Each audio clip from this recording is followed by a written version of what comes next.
கடவுள் ஒருத்தனை தலைவனா உருவாக்கணும்னு நினைச்சா அவனுக்கு முதல்ல மலர் கிரீடத்தை வைக்க மாட்டார்.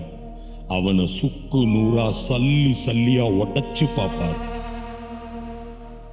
அவன் நிம்மதி, அவனோட சந்தோஷம், அவனோட தன்னம்பிக்கை எல்லாத்தையும் அவன்கிட்ட இருந்து மெதுவா எடுத்துக்கிடுவார்.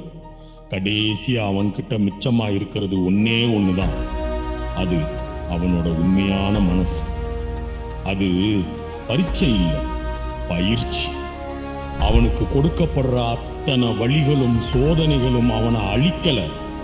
ஆனா அந்த பயிற்சி அவன்கிட்ட இருந்த பலவீனத்தை அழிச்சு அவனோட விதியோட பாதையை மாத்தி ஒரு சுகமான சுமைய சுமக்க வச்சது.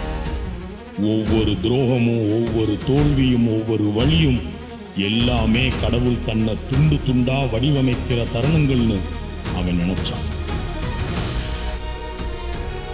நிம்மதியான சூழல்ல பலர் வளர மாட்டாங்க.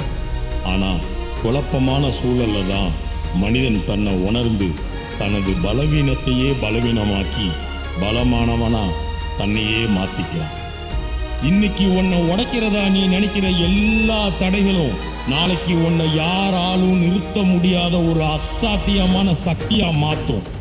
நீ உடைஞ்சு விழுந்து இது முடிஞ்சிருச்சுன்னு நினைக்கிற அந்த நொடி கூட முடிவு இல்லை.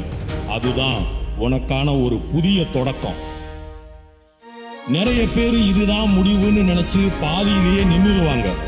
ஆனா அந்த இயற்கையால தேர்ந்தெடுக்கப்பட்ட ஒருத்தன் அந்த நெருப்பை ஆற்ற தன்னோட பலத்தாலையும் நேர்மையான குணத்தாலையும் நீந்தி கடந்து ஜெயிச்சு காட்டுவான். அந்த நேரத்துல தான் அவனுக்கே அவனோட வாழ்க்கையோட நோக்கம் என்னன்னு புரிய ஆரம்பிக்கும். ஒவ்வொரு கண்ணீரும், ஒவ்வொரு சோதனையும் உன்னை அழிக்க வந்தது இல்ல, உன்னை உருவாக்க வந்ததுன்னு அவன் மக்களுக்கு காட்டுவான். இந்த 2026ல இந்த உலகத்துக்கு இவன் தான் யாருன்னு காட்டுவான். கே. பழனிசாமி என்னும் நான் சட்டப்படி அமைக்கப்பெற்ற இந்திய அரசியலமைப்பின்பால்